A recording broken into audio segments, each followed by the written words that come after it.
kondisinya, suksesnya dalam bidang pertanian inilah harus mampu mendukung dari pembangunan industri yang kuat. Karena itu pembangunan pertanian pada umumnya, khususnya pembangunan dalam bidang meningkatkan produksi pangan ini tidak akan ada henti-hentinya. Bahkan kita harus berusaha jangan sampai sukses yang telah kita capai ialah setelah 17 tahun kita berusaha sejak tahun 69 sampai 84 swasembada beras ini, jangan sampai kemudian kita kembali kepada keadaan kekurangan pangan. Pangan memang dibutuhkan oleh rakyat kita.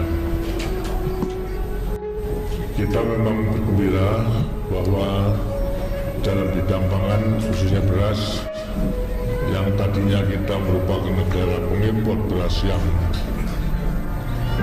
besar, yang banyak, akhirnya 84 kita bisa swasembada. Nah, kemudian terus kita pertahankan 84 sampai 94 dari 10 tahun sudah kita pertahankan, dan tetap pula sukses kita bisa mempertahankan swasembada beras tersebut. Walaupun di sana sini memang sudah saya barangkali juga mendengar adanya impor, tapi sebenarnya juga kita sudah mengekspor dalam arti bukan lantas menerima devisa, tapi kita meminjamkan stok nasional kita kepada negara-negara yang sangat membutuhkan, antara lain adalah Vietnam, kemudian lantas juga Filipina, antara lain juga dari negara di Afrika, Tanzania. Inilah kita pinjami daripada beras dari stok kesediaan kita pinjamkan untuk dipakai, karena mereka memang kurang. Apa sebabnya? Karena kita memang telah merasakan betapa susahnya bagi suatu negara yang tidak bisa mencukupi kebutuhan pangan daripada rakyat. Sebelum tahun 84 kita menghadapi kesulitan itu. Karena itulah kan punya kelebihan stok gitu. Kita pinjamkan kepada mereka itu, yang kemudian kita impor kembali dan rangka mereka mengembalikan beras tersebut bila mana kita perlukan. Ini antara lain juga merupakan salah satu sukses proses beras bila kita gunakan untuk tidak hanya mencukupi pangan daripada rakyat kita, akan tapi juga kita bisa lebih mewujudkan kerjasama antar bangsa. Ini semua juga karena jerih payah daripada para petani-petani kita. Pelaksanaan peningkatan produksi beras dengan melewati intensifikasi, macam-macam intensifikasi yang kita lakukan, mulai daripada Bimas, Insus, lantas kemudian Supra Insus, dan yang sekarang yang terakhir ini Supra Insus dengan menggunakan Korea tablet ternyata bisa menghemat penggunaan pupuk, tapi produksinya justru meningkat.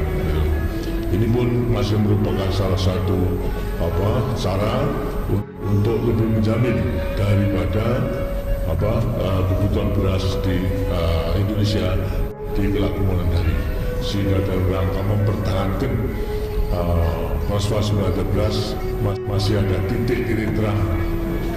Di sampingnya itu akan mengadakan ekstensifikasi, ialah perluasan daripada area seperti halnya yang dilakukan oleh para transmigrasi, kemudian lantas meninggalkan daerah yang sudah padat, lantas kesempitan daripada tanahnya, kemudian pindah. Di sini adalah menambah area daripada tanaman beras, berarti dalam rangka ekstensifikasi. Dan setelah nambah berapa nanti ratusan ribu hektar bahkan jutaan, kita melaksanakan intensifikasi, berarti juga akan meningkatkan beras atau produksi itu dengan sebaik-baiknya. Karena itu semuanya harus tetap kita usahakan agar supaya bisa lestari.